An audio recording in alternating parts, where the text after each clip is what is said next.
All right, we are here. Um, I think this is the first time that you and I have been commentating together in what seems like a while, and also Oh battling yeah. against each other in what seems like a while. Dang. So, Throwbacks. yeah, it's also Series 5, as people can see here with the teams. This is no, people are not just choosing to play Series 8 with only Series 5 Pokemon. We're actually having a Series 5 throwback battle here. Yeah, Um, yeah. and I'm excited to see this. We have Fiona's team with Dragapult, Urshifu, Porygon 2, Incineroar, Togekiss, and Primarina. And then on Bat's side, we have Cinderace, Bisharp. A little bit less excited to see that one. And Primarina, Rillaboom, Incineroar, Togekiss. Yeah, yeah, a little bit of a divergence of what Yuri won the Players' Cup Invitational with. I think that Yuri had Dusclops over Incineroar to kind of for a Trick Room option, but obviously having Intimidate is going to be really helpful, and Dragapult's probably a little sweaty from seeing those mons. Yeah. Anne's, thank you for the follow. But remember when we used to be able to run Lumberry Togekiss and not have to run Wackenberry Togekiss everywhere? Yeah. Or like Crit Kiss, you could run like a defensive one. Oh my god, I remember Crit Kiss. That was crazy. What's weird is that, like, a little bit of a spoiler, Chase and I are going to be using an old format rules too, and neither of us are using Crit Kiss. Yeah, I think we both have Babiri Berry Togekiss, so this should be a lot of fun. But yeah, so we have. Do you want to talk about both of our players' accomplishments very quickly? Just jump into some definitely. of them. So Fiona, obviously, like a very skilled player. She's been playing for a long time. She is the first ever Women's Cup champion. I know that she also top cut the most recent one as well. She's gotten Worlds invite. She's really, really good. And Bat's newer to the scene, right? She just kind of started playing at Sword and Shield like we did. And she's obviously been doing really well. She's top cut a bunch of stuff. I don't know specifically what She it has top cut been. the Kiki tour, and then I believe like one of the original Nino Poker Rose tours. Yeah, So- yeah. And they work together all the time too. So I'm excited to see this match. Oh, what an old lead. Incineroar Togekiss. It brings me back some nostalgia here versus the Dragapult and the Urshifu. A little bit less nostalgia there. Yeah. But, it'll be interesting to see. Based on this lead, you would assume it's a little bit more of an offensive Togekiss with the ability to Dynamax, not necessarily like going to Dynamax. But I mean, what do you think going here with the leads we have? Yeah, I mean, like, I can't imagine that Bat would have led like a supportive Togekiss and a supportive Incineroar, just to because like Intimidate and Parting Shots really don't get you a lot of against an Urshifu and a Dragapult. Obviously, I think she wants to pressure that with like maybe a Fake Out and an Airstream into the Urshifu will just like either KO it or do a lot of damage to anything that comes in. We do see the Urshifu switching out, afraid of probably Dazzling Gleam or a Max Starfall from that slot, from the Togekiss. And are we seeing a turn 1 Dynamax? Yeah, I mean, like, it'd be kind of scary for Dragapult, but I don't think it's out of the question. And judging by the speed orders that we know how Pokemon works, I don't think Dragapult's Dynamaxing. Hey, you don't know. It could be like the slowest Dragapult of all time. But we do see the immediate Dynamax Togekiss. Very, pretty. I mean, it could be Lumkiss. It could be, what is it called? Crit Kiss. Either of them are possibilities, but we do see the Togekiss Dynamax right away. As the Dragapult protects, probably trying to avoid a bit of that damage that a potential Max Starfall would have. Yeah, yeah. Yeah, just not wanting to take any damage through that end, but it looks like the target's going to be the Porygon. Oh, no, it was actually the Dragapult. Yeah, and potentially, if this is a timid Togekiss, it could outspeed this Dragapult this turn now and get a pretty much free Max Starfall down. Yeah, I think that it kind of comes down to what Fiona knows about her own Dragapult. I think that max speed Jolly Dragapult still always outspeeds Togekiss at +1, right? Or is it a possibility? Togekiss needs 236 timid to outspeed or something like that. It just needs to hit 143, whatever that number is. I think that's 236 timid or like 228 timid. But there is the potential that it could outspeed. The one issue here is if this is not Crit Kiss, it's going to risk taking, if it can't KO this Incineroar in 2 hits, a Parting Shot and then have its damage output completely limited. But we do immediately see 65-70% damage on a critical hit. Good old Crit Kiss. Yeah, I think we can determine the item there. I think it's a little early maybe to determine it, but I'm willing to say this is just Crit Kiss after seeing 1 crit. Yeah, I mean, it's not entirely out of the question that it is just. I mean, like you could just run Super Luck and have the 1 in 4 chance to crit, so it's not unlikely that it's like Plum or Babiried or anything like that. But like probably pretty safe too, or even Weakness Policy. But I would assume Crit Kiss. Yeah, and the thing is that this Togekiss can crit again and get the KO onto this Incineroar. It has a pretty good matchup versus everything else on Fiona's side of the field with the Urshifu, Dragapult, and taunted now Porygon too. So yeah. Yeah, Crit Kiss everyone hated but also loved. I think the thing for me with Crit Kiss was like, I'd be using it and be like, why am I just doing so little damage? And then I realized I'm just not critting like 7 turns in a row, and then my opponent would use it and I'd be like, why are they doing so much damage?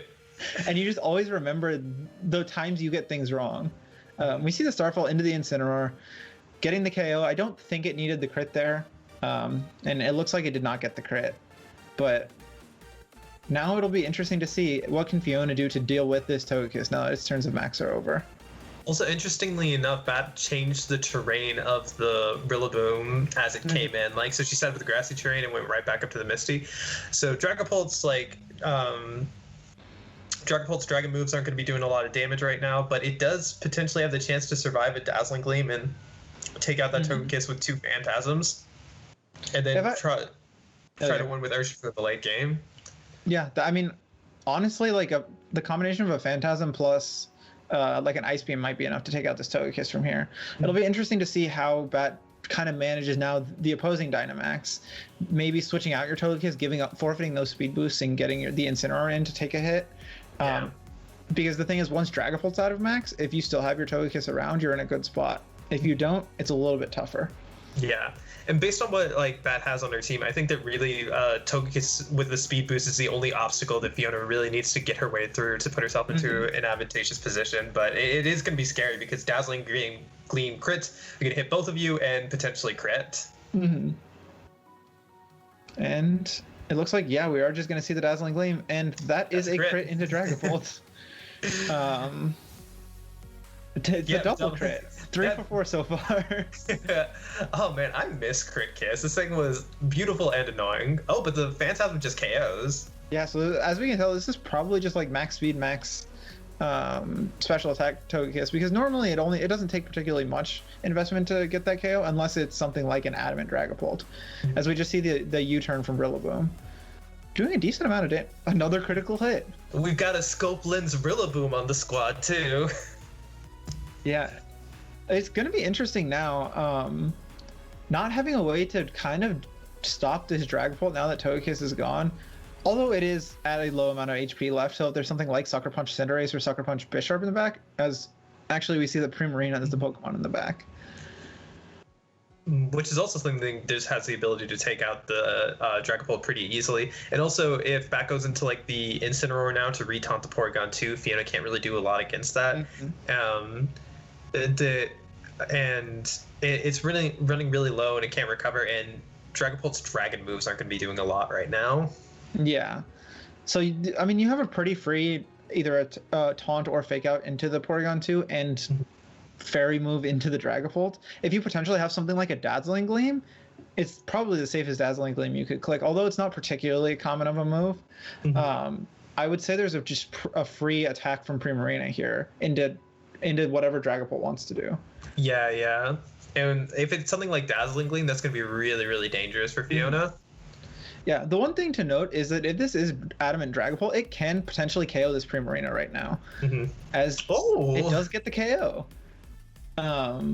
So either this Primarina is again very frail, or it is in fact Adamant Dragapult, which is seeming more and more likely as things go on.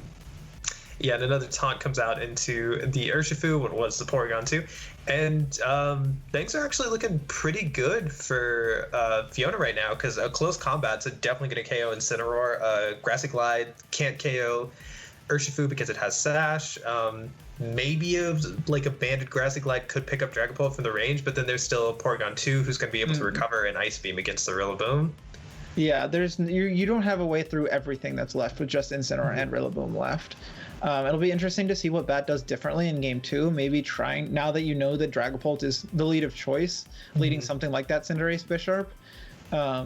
Although you don't particularly just have the free Airstream and attack in like assurance into the Urshifu because the Dragapult is a faster airstream, so it'll be very interesting to see what the adjustment is. As Protect Rillaboom actually is shown here, something that really was not common at all in Series 5. Yeah, definitely not. I distinctly remember anytime I played it, I was like, who's out here running Protect Rillaboom? You either run Choice Band or nothing. Yeah, there was the Choice Band Rillaboom, and then there was AV Knockoff U-Turn, which were about the only things as far as I can remember. But now it's funny that the most common Rillaboom is like Grassy Glide, Woodhammer, Fake Out, Protect. Yeah. So Close Combat is just enough to pick off this Incineroar. Yeah, I don't think you have to be like plus defense nature, like 116 defense to be able to survive that, guaranteed. Yeah. So that probably was just a roll. And even if Bat went for something like trying to crit the Grassy Glide into the Dragapult for the KO, she still can't really get through the Porygon 2 or the Urshifu at that point because the Sash was still intact. And as we can see that Max Airstream either would have KO'd the Rillaboom or just put it in range of potentially a Phantom Force where there was nothing else you could do there. Yeah, exactly. Then it's just going to cancel because Rillaboom can't 1v3 this. If it wasn't Sash Urshifu, and maybe there would have been a way with the right damage rolls, but it was looking pretty unlikely. Yeah. Man, I miss when Rillaboom, you could just run Grassy Glide and just KO everything. It's kind of nice, honestly. I hated it for a while when I tried to run a Azumarill, but just being able to click Banded Grassy Glide and just like KO Dragapult from 50% after its max is over. Especially it's a very when, interesting metagame. Grass types didn't even exist before Rillaboom came in. Like the best grass type was Gyarados in Series 2. Yeah, Gyarados with Power Whip. But so, what do you think some of the Game 2 adjustments are? Because I think Bat's like plan was really good, just kind of get through the Dragapult and then like your strong fairy types just do enough damage to everything else so you're in a really good position. But Fiona did manage to preserve the Dragapult and like kind of reverse sweep from there. It's a really tough position because this Togekiss is always in Phantasm range, I would assume, based on that roll we got last game, which is kind of annoying. Because otherwise you could do something like leading Cinderace and Togekiss and you could like Airstream Dazzling Gleam. Now you kind of have to lead like Togekiss Bisharp and like Dazzling Gleam Sucker Punch or something like that. Which I don't think is a particularly bad play. I think if you like Dazzling Gleam Sucker Punch the Bisharp, or not the Bisharp, the Urshifu, as Dragapult probably is going to be protecting, you just can nab a free KO. Yeah, because Urshifu just like can't do anything to the Togekiss like usually. Yeah, this was before people ran Banded Urshifu. It was Sash. Yeah. There were a couple of bans occasionally, but I think I saw Scarf a few times before too. It was always really weird, but yeah, outspeed Dragapult and get that KO, except it doesn't KO Max Dragapult. Yeah. So. But I mean, like, and potentially we don't know if it could be a Life Orb Primarina, which means that if Bat were to just lead that, it could potentially just kind of like go through a lot of Fiona's team. Yeah, because Fiona's team doesn't have a Rillaboom like Bat's does. And if it's something like a Ice move on the Primarina that was starting to get more common towards the end of Series 5, running like Hydro Cannon, Moonblasted, Blizzard, it can hit everything on the team bar the Porygon super effectively. Ooh, it's a Cinderace Bisharp lead. I'm excited to see how this goes. Against Porygon 2 Togekiss, something completely different. And P2 Togekiss just means Follow Me Trick Room. Yeah. I mean, Follow Me Trick Room seems pretty good here. I don't know what Bat could do a lot to prevent that. I mean, she could always bring in her Primarina to be ready for the Trick Room, and maybe just go for like an Iron Head into the Togekiss. Or maybe just try and Iron Head the P2 in case Fiona doesn't Trick Room. You can try and get a flinch. This is where you bring out the secret tech of Taunt Bisharp, and you just Steel Spike the Togekiss, KO it, and taunt the Bisharp or taunt the P2. But we're probably just gonna see something like an Iron Head and a Iron Head. Oh, high jump kick. I always get terrified when Cinderace uses high jump kick because the pause for Libero makes me think it's the pause for it like missing. Yeah. Assurance. Honestly, that's not a bad KO not to get this turn, I'll say. Yeah, you don't give Fiona any kind of like chance to bring in whatever her Trick Room sweeper is, presumably the Primarina on her side. You do some good damage to the Togekiss if Fiona tries to get like a little greedy and try to protect the Togekiss and Trick Room, you get the KO on the Porygon too. And now like both players are probably going to try and reposition some. Yeah. And it covers like all the options, because if the Togekiss does go for something that's not follow me, you get the KO on Porygon 2 and the Trick Room doesn't go up. As the Bisharp just takes 50% from this and probably will get KO'd by this Dazzling Gleam. No, barely it hangs lived. on. Wow. I'm genuinely surprised that it lived that. Well, now we're about to see a Primarina versus Primarina, it looks like. And I would say generally the AV Primarina with the grass move is going to be winning that one. Yeah, but also we saw that the Life Orb was on Bat Cinderace, so we don't exactly know what the item on the Primarina is. Is it going to be also, AV Prim with life with the grass move as well? Because and also on top of that, Bat might still have a Rillaboom in the back. That is true. It could be something like Primarina Rillaboom in the back. Although I feel like bringing Ince into this matchup could be useful. Although I would say Rillaboom is probably a little bit more useful. You're probably right. Yeah. This is where you switch out the Primarina into Cinderace and just take the Overgrowth. You have to like the highest level of IQ know that they have Overgrowth and then are going for Overgrowth and not Starfall. But the worst part is, like, I bet Cinderace still takes like 70% from a Primarina Overgrowth. It's so frail. From an Overgrowth, I don't think so. Yeah, maybe a Starfall, but not an Overgrowth. Starfall takes like 70%. Overgrowth probably like 40. Mm-hmm. My favorite fact is that Life Orb, Swords Dance, Rillaboom, one-hit KO Cinderace with Grassy Glide. It's not a fact you'll ever need for VGC, but it's something that in singles is like came up before Cinderace got banned. Yeah. As we just see the double Primarina Dynamax. Yeah. Potentially a speed tie, but also potentially Fiona has min speed on her Primarina, so it's always going to be doing its best work in Trick Room. And man, I miss Trick Room Primarina. This thing was busted. It was so good, especially with the Iron Defense Ferrothorn right next to it. You just set Geyser up, and you just don't lose. Yeah, you just one-shot everything. Yeah. Just immediately just the Sucker Punch going off, and then Ice Beam picking up the Bisharp in return. Something important to know here is that Fiona probably knows her Primarina is slower, going for the Starfall instead of the Overgrowth, knowing that if the opposing... Oh, it actually is a speed tie. Speed tie, okay. Both players actually going for the Starfall. Because knowing that if you set the Overgrowth and go first, and your opponent also goes for the Overgrowth, it's going to be doing a lot more in return. Yeah. But it's just trading Starfalls this turn, potentially trying to cover something like Rillaboom coming in, especially with that Ice Beam into the Bisharp. I think both of them are Assault Vest based on that damage. Yeah, it looks like Fiona may have just gotten a higher roll onto Bat's Primarina. And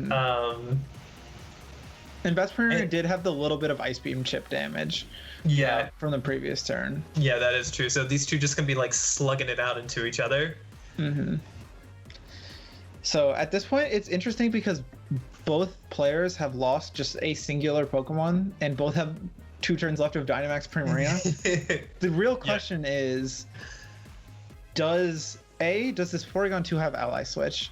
And B, does Bat have Rillaboom in the back? Because if you have Rillaboom, and we see the Rillaboom come in, it should be able to one-hit KO this Primarina. And if not one-hit KO, take it down to where the Primarina on Bat's side can also KO it. Yeah.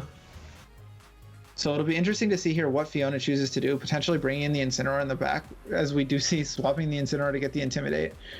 And just kind of thinking what max move to go for. Going for the Starfall to change the terrain is what it seems like. Yeah, because if you survive the Grassy Glide, you like don't have to worry about the priority anymore. Something Bat could do is like, I don't know, like Grass move into Primarina and Geysering the Porygon 2 seems to cover a lot of options. Yeah, you could do something like that. The other thing I was thinking was you could potentially switch out the Rillaboom, like double the Rillaboom back out to Cinderace and Grass move into the Primarina to get like 40% damage off and not risk your Rillaboom dying. But we just see probably a double up of Grass moves here. Nope, we see the Geyser. I think that's into the Instant slot. Yeah, that instant is gone. Oh god, it dropped so fast. And this is, I would say, just a free Rillaboom cleanup after this. If the Rillaboom can survive this turn, it can just switch out and come back in with the Grassy Glide cleanup. Yeah, Starfall is going to change the terrain. I think it lives. That lived, right? I think so. Yeah, I think it lived on like 30%. And yeah, now you just pretty much have a free max Geyser into the Porygon slot. And because you saw that Porygon was slower than the Primarina, either all 3 of these mons are speed tying, or Which they're all the same base speed, to be fair. Yes. So you can switch out the Rillaboom, just stack off your Cinderace, go for another Geyser into the Porygon 2. That should put it in range of anything the Premier can do next turn, so it can't set Trick Room again, it can't recover, and then Primarina will just always go down to the Rillaboom, no matter what, especially at max. And you know it's Assault Vest based on the damage. Yeah, everybody talking in the chat about Indeedee Hat, about Excadrill, all the things we missed. Indeedee Hat is not something I missed. I hate Indeedee Hat. I will say, the funny thing is, I always ran Assault Vest and Incineroar. And what you could do is you could Snarl turn 1, and then you could just max Flutterby after that from U-turn. And, oh, the Porygon 2 actually survives here. That could be big, but potentially... if you could just get another Hyper Voice off the next turn, it doesn't particularly matter. And no, you can just get anything off with the Cinderace like an Iron Head. I think this is the last turn of Trick Room on top of this. So so you just have a free Iron Head into the Porygon too. Yeah, free Hyper Voice, Iron Head. I think that like Fiona's only win con is that Cinderace doesn't have a 100% accurate move. It dodges and then she wins the speed tie. But I think she's just gonna call it because that's a pretty unlikely. Yeah, that I'm running a DD Hatterene in Series 8 and currently 1k on Ladder 2. Oh no, Galaxian, I am not happy to see that. Also, Turtle, I saw your messages on Discord. I'll answer them after this. Just don't let me forget, please. Oh, Infernape is redeemed Pick a Caster's team. Oh no. Roller Coaster, that would be me. I still need to do Turtles. I have not forgotten that, so I got some stuff coming towards me. Oh, are you going to make me use Indeedee Hat? Please don't. Series 5 bad memory. Series 5 is like honestly my favorite series. I know a lot of people did not like it because it was very centralized. I just loved using Colossal, and Colossal was fun in series. Now Colossal is not fun to me, but Colossal in Series 5 was very fun. Oh, Game 3. Yeah, we got Game 3. It's time for the Game 3 emotes. Let me put the emotes in chat. I also loved Series 5 too. I had an amazing team. I loved it so much. Oh, Series 5. Honestly, I will say I love Series 3 more than Series 5, but I also love Series 5. And sneak peek, we will be getting some Series 3 in Game 4 tonight between me and Rollercoaster. But both players are locked in here, ready to go. Game 3. But real quick, I'm really hyped for this because Infernape says he's going to give me an Attack on Titan themed team, and that sounds awesome. I'm a huge Attack on Titan fan, so I'm hyped for that. But let's see what the Game 3 mix-up is. Ooh. Bisharp and Incineroar. Interesting. Imagine leading Double Dark and it's not like Yveltal Urshifu or like Yveltal Incineroar. This is interesting because you can fake out the Urshifu pretty freely, I will say. But like something like a Double Protect and then like Airstream plus Combat, like you do take a lot from the Sucker Punch potentially. But I don't know. I think Bat's in an interesting position that she can capitalize off of, but it might be difficult too. Yeah, would also be really cool if Bat just calls the Double Protect and hard switches into the Cinderace right now, but that looks like not the case. This is why you just max the Incin right now and just go for Darkness. Take out, and I would assume we see an Assurance into the Dragapult. Ooh, Sucker Punch. Yeah. I would assume also into the Dragapult. Yeah. You could try. I feel like Phantasm Close Combat. Oh well, no, you're proc Defiant that way, but yeah. The nice thing here though is like, if you Phantasm the Bisharp in Close Combat the Incin, like predicting the Sucker Punch, the next turn what you can do is you can Max Guard Close Combat the Bisharp, and only take the unboosted Sucker Punch. Yeah. But the kind of nice thing for Bat right now is that if Fiona wants to get rid of the Bisharp, she has to double up into it, which means that Incineroar can kind of do whatever it wants. It'd be a lot nicer if Incineroar could potentially parting shot the Dragapult, but Clear Body is broken, which makes Dragapult broken. Yeah. And we immediately see the switch out into Primarina. This is gonna not, I mean, like, you're switching into not very effective attacks, but you want to worry and not take too much damage onto the Pokemon you're probably going to be Dynamaxing. And seeing in chat everybody's wanting to go back to Series 5 with no Legends. I'm not one of those like Legends are bad for the game, it like ruins the game or something like that, but I did enjoy Series 5 a lot, I will say. Yeah, I liked it more than Series 6 or 7 for sure. I will say it's pretty funny that we have a Series 5 game and there's no Amoonguss, no Tyranitar, no Excadrill between either of these. No Colossal. Yeah. There is one Urshifu, 2 Incineroars, 2 Togekisses, so you got all the standards. You're just missing a couple of them. No Rotom Washes.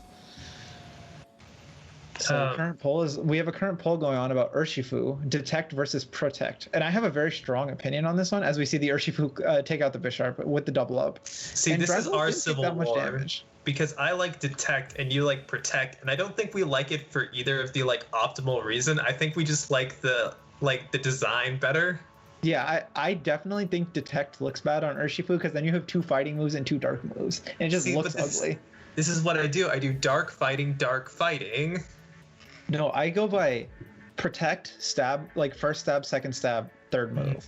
So I do Close Combat, Wicked Blow, Sucker Punch. This is really cool because Bat has like reestablished fake out pressure and got her Primarina in for free. Like, and Fiona didn't go for a Phantasm that turn, so it didn't take any defense drops. So it's not under too much pressure. So now Incin can like fake out the Urshifu and try to Starfall the Dragapult. Yeah, as we see the Urshifu actually again switching out, afraid of whatever damage is coming out here, and we probably will just see a Starfall into this Dragapult slot. It is a max from the Primarina, and with the damage on it, even though the Primarina isn't Life Orb, it's just going to one-shot it. Remember Life Orb Primarina just blowing up Dragapults? Yeah. What a time. Remember when people didn't realize Primarina was good and ran Life Orb Milotic instead? That was the original Triple Ghost team. I was actually thinking about that earlier today. Yeah, I really like that team. We actually see a very defensive option from Fiona. As we see Bat predicting it, going for the parting shot right away. And are we going to see a double up into this Porygon slot, or are we just going to see the Starfall into the Dragapult slot? That was really cool. Like recognizing that you're not going to let me fake out KO this Urshifu.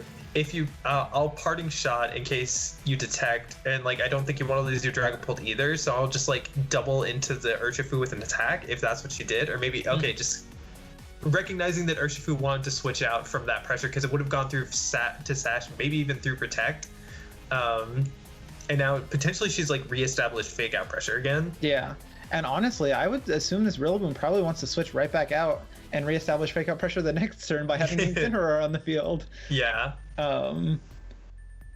So this is very interesting. This Dragapult's not in particularly great of a spot right now.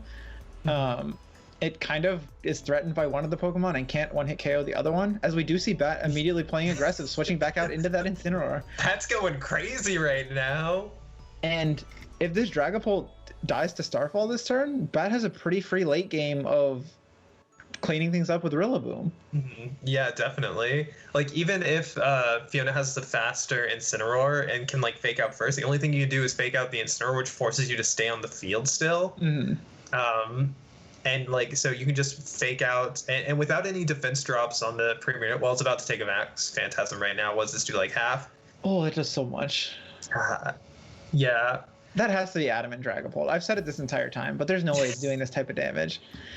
I don't know, dude. Dragapult was busted. Life Orb Dragapult was insane. You know what wasn't good? Special Dragapult. Hey, we'll find out later tonight.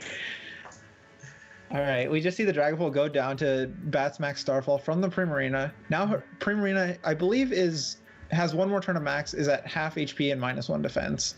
And there's just Urshifu, Incin, and Porygon 2 on Fiona's side, while Bat has Incin, Rillaboom, and Primarina left.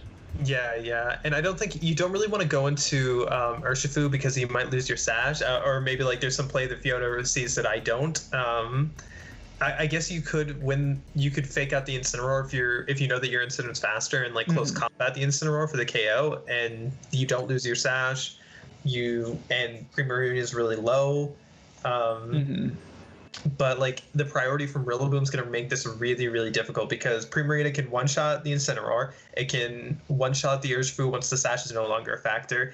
And I don't know how much Porygon's going to be able to do against all three of these Pokemon when it can be like taunted and like parting shot and everything. Yeah, my background's 2 Centiscorches. So we're just immediately seeing the Urshifu come in, the Urshifu switch out as, Burning Jealousy Incineroar, something I have not thought about in a very long time. Well, I have thought about it, and every time I think about it, I'm like, this is bad. But it's an interesting position here where the Urshifu probably doesn't want to be on the field, but wanted to get onto the field, maybe to bait out an attack. So it'll be interesting here to see whether maybe baiting out a fake out so you get the free parting shot off. Yeah, because if I'm Bat right now, I feel like I always want to fake out the Urshifu, so potentially you could just like switch out the Urshifu into the Porygon 2 and then try to parting shot the Primarina if you're faster. Which, based on the fact that the Primarinas were speed tying, I'm assuming that Bat knows the interaction between her own, or Fiona knows the interaction between her own Incin and Primarina. As we see the Incineroar just... Are we going to see a... Starfall the Incin? It doesn't seem like the worst play ever. It seems like a little bit of a crazy play because the Urshifu is already on the field. Unless you're predicting the... And if you were predicting something like that, you would have just faked out and geysered the Incin. So I assume we probably see a Starfall into this Porygon 2 slot, but no, we just see a geyser into probably what was the Incineroar. This is still going to do a lot to the Urshifu. Like, it has really bad special defense. Primarina is super strong. That's honestly, -1. Yeah, -1 Primarina. Honestly, I think that looks like it's in Rillaboom range. I would tend to agree. And now it's just going to be a question of, like, how much work can this Urshifu put in right now? Because you can't protect in front of it. The question is, do you think Urshifu is in range of a rain-dropped Flare Blitz? Oh, I don't think so. Like, Urshifu, like, having very bad special defense, yes, but also has a really good physical defense. It's rain. Incin's -1, I believe, from the first Incin come in. Yeah. So I don't think that's going to pick it up. It's an interesting position here because you can't really switch the Primarina out because you're going to take a lot of damage onto your Rillaboom if that's what so comes in. But if you don't switch it out, you kind of just die to Wicked Blow. As we do see, did Fiona call this an Ice Beam and Wicked Blow this slot, or just Wicked Blow this slot and Thunderbolt the other slot? It'll be interesting to see what happens here. Yeah, I think he may try to like parting shot the Urshifu to try and like repressure fake out, try to get Rillaboom in safely. Oh, it has Poison Jab! That did less than I expected. It's amazing how much Urshifu doesn't do. Yeah, I mean, like, that's still range of Grassy Glide. Thunderbolt comes out. I don't think that picks up. Oh, it didn't even go into Incin. So now you can, like, Grassy... Because, like, you don't really care about Trick Room at this point, right? Like, Fiona can set Trick Room if she wants. It's not really too much of a factor. I think the issue is a bit more of like if this Urshifu protects or switches, and which I assume it's going to want to do, and if you call that wrong and take an Ice Beam into your Rillaboom, like you have to find out like what you want to do, like how you want to deal with this here. As the Urshifu does switch out, the question is, did Bat switch her Rillaboom out, U-turn with the Rillaboom or something to get the Primarina back in potentially? Yeah, because getting him Primarina would be really nice. If it has something like Hyper Boy, okay, that's just a Grassy Glide, so Rillaboom might just go down here. That did so much for another attack into Incineroar. Well, we do see the parting shot, which will mitigate the damage that Porygon's doing, and the Primarina will get to come back in here, and then if the Rillaboom survives this turn, the Rillaboom will get to switch out again. Yeah, and Incin's can't take a Hyper Voice. Urshifu can't switch into a Hyper Voice, so I think you kind of have to like fake out Thunder. Oh, okay, but that pressure's that parting shot put in a lot of work there. Yeah, and now at this point, everything's in the combination of Grassy Glide plus Hyper Voice range, it seems like, and it's going to be tough for Fiona to get out of this one. Yeah, although like I don't think it's like entirely undoable, because you could like. You have to stall grassy terrain turns the right way. That's going to be the hardest problem. So yeah, but I think like this turn you definitely just go for Fake Out and Thunderbolts, and the issue is like where do you go from there? I think if she can get rid of this Primarina and install the grassy terrain, maybe there's a way, or like keep her Incineroar for sure, but it's going to be very, very difficult. Yeah, Turtle's talking in chat, just crit the T-Bolt. That's like the easiest option. Yes. Man, I wish that if this U-turn had, or if this Rillaboom had U-turn, and you like switch the... There's the U-turn. Oh, if you switch the Incin into the Primarina slot and U-turn back into your Primarina, it would have been an incredible positioning. Yeah. But instead, we just see getting the Intimidate back, which is the same positioning, but you've just taken a little bit extra damage on your Primarina and a little bit less damage on your Incineroar. So I'm excited to see. We see the flinch and we see the Thunderbolt. Does Thunderbolt pick up the KO? It does not. And the question is it in the combination of like Flare Blitz plus... Actually, is it in Flare Blitz range is the question. Because if it's not in Flare Blitz range, you can just fake out in Hyper Voice here. Yeah, so I think Pat probably wants to go for a Thunderbolt and a... Yeah, you can't switch into your Urshifu here, so I think you just go for Thunderbolt and Flare Blitz and try to get rid of the Primarina this turn. And then like stall, but I think Fiona just can't really afford to lose any of her pieces right now, and Batstringer really got a good job of like repositioning all of her stuff to get to where she needs to be. Yeah, this is Intimidated, Rain dropped Flare Blitz. I don't think this is KOing, as the Primarina survives, and I think this Incineroar is going down here. Yeah, Hyper Voice is probably just going to do way too much damage. Yep, it does indeed get the Incin. And you can bring the Urshifu in. I think Grassy Terrain ends this upcoming turn, which is perfect timing for Bat, if I have it right. If it ends a turn later, it's going to be a bit problematic. But I think it ends this upcoming turn, in which case the Rillaboom can come back in and reset it. The thing is, the Porygon might be able to recover stall if you can get rid of the Primarina. It might be able to recover stall the combination of Incineroar and...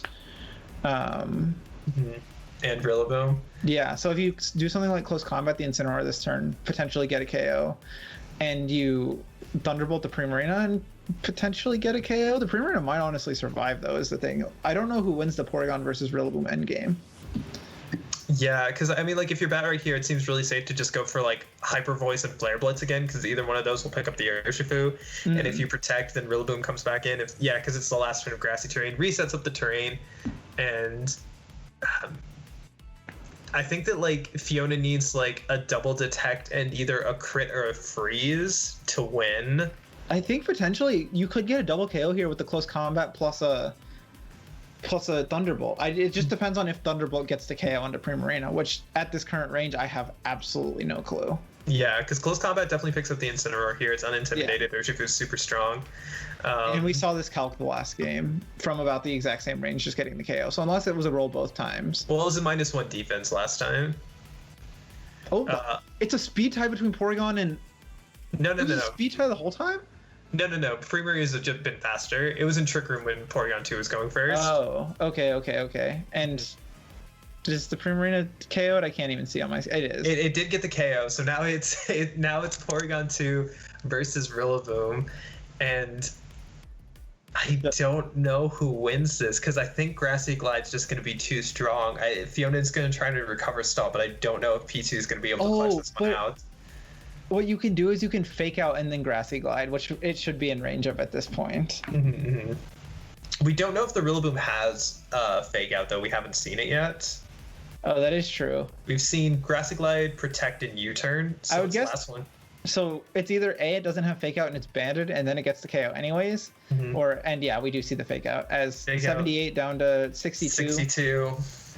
Well, anybody can do the math on that one. 40 times whatever to get to 70 times 1.5 times 1.3 whatever to see, and then multiply 14 by that number. The Grassy Terrain recover just made it so that fake out only did 1 hit point of damage.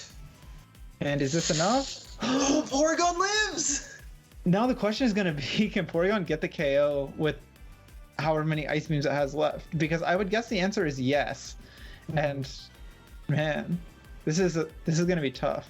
Yeah, Amy, it looks like Bat doesn't have Wood Hammer. It's Fake Out, Protect, U-Turn, and Grassy Glide. Yeah. Yeah, so that Fake Out into Grassy Glide was definitely the right play, but it didn't do enough damage. Yeah, Porygon 2 is just going to recover and recover and recover, probably until the Grassy Terrain's gone, and then try to win with Ice Beams. But this is really just going to be a big old chip fest right now, because both of these things are about to get to full health. Porygon 2 is very bulky. I think you need back-to-back Grassy Glide crits here with the last two turns of Grassy Terrain. The nice thing for Bat is that, like, Fiona can't really set Trick Room. I mean, like, she can, but it doesn't really get her anything at this point because of the priority. In fact, anything, it probably like gives her less of a chance to win. Mm-hmm. But at this point, do you keep going for recovers until the terrain's over and then go for ice beams? And it looks like that is the case. With 3 minutes left in the battle, we finally. Oh, and this is series 5, which has like the long timer. I was gonna say series 1 and 2 and 3 all have the shorter timer on the in-game rules. Yeah. Set the PP of recover to 5. I would be down with that. Okay, there goes the grassy terrain, which honestly I think you ice beam once for the chip so that Rillaboom can't recover, and then you recover so that you win on timer, because I think that's how it works. I've never fully understood timer when it's 1v1. It's just whatever has the higher percentage of the team's total HP left. Mm-hmm. So Rillaboom is going to have a higher base HP than Porygon, so it having less HP left and being the only Pokemon left means you're going to have a lower total percentage. And yeah, -1 Porygon is doing just enough damage here. Yeah. I think it's like technically optimal to not. Yeah, I was gonna say you could Trick Room, but it's technically optimal not because of the way the timer works. And I think you just recover this turn and it should be game. Yeah, or does another Ice Beam just KO at that point? I don't know. It looks like it might just be out of range, or it could be a roll. But yeah, recover seems a lot safer. Yeah, I was gonna say I think you can do literally anything here that's not Trick Room or Thunderbolt, and you're fine. Yeah. And yeah, it looks like Fiona's waiting out the rest of the time just to guarantee this win in a friendly. And yeah, it's going to look like game 1 or set 1 is going to go to Fiona against Bat, a rematch of their Women's Cup round 1 on the Victory Road stream. And yeah, this is your first set in the ATX All-Star Friendly. Stick around for game 2 is Sir Zordor versus Big Slim. A very exciting rematch of their ladder tour game, this time in a best of 3. Mm-hmm. And I think a crit may have gotten the KO there. Yeah, but I think now you could just like click recover, like you don't have to wait the timeout. Mm-hmm. But man, down to the wire, game 3. Can you crit Grassy Glide so hard that it drains the PP of recover? You just crit it so hard it goes back to like Gen 5 crits and it's 2 times damage. You time travel crit it. Yeah. That's the win con here. Yeah, now players played this really well. And that should be it. Yeah. But that was a really awesome set to watch. Yeah, that, like, Fiona takes a close set. Insane with like all the pivoting that she did in that last set. Yeah, it was just, I think like one turn goes better and you get that win because you get maybe like 5% more onto the Porygon and you get the first Grassy Glide KO. But it was such a, just down to the wire, such a great set here. And yeah, this is just a great start to kick off the friendlies tonight. And it'll go up from here. Yep, and there you go. That's the time. So unless there's some weird thing. Yep, and that goes to Fiona. GG, that was awesome. Yeah, that was one of the most exciting sets that I have been a part of for Monday Night Friendlies, and I hope we get more Pokemon like that with both of these two great players playing a down-to-the-wire set into time of Game 3, something I don't think we've seen on the channel before. Yeah.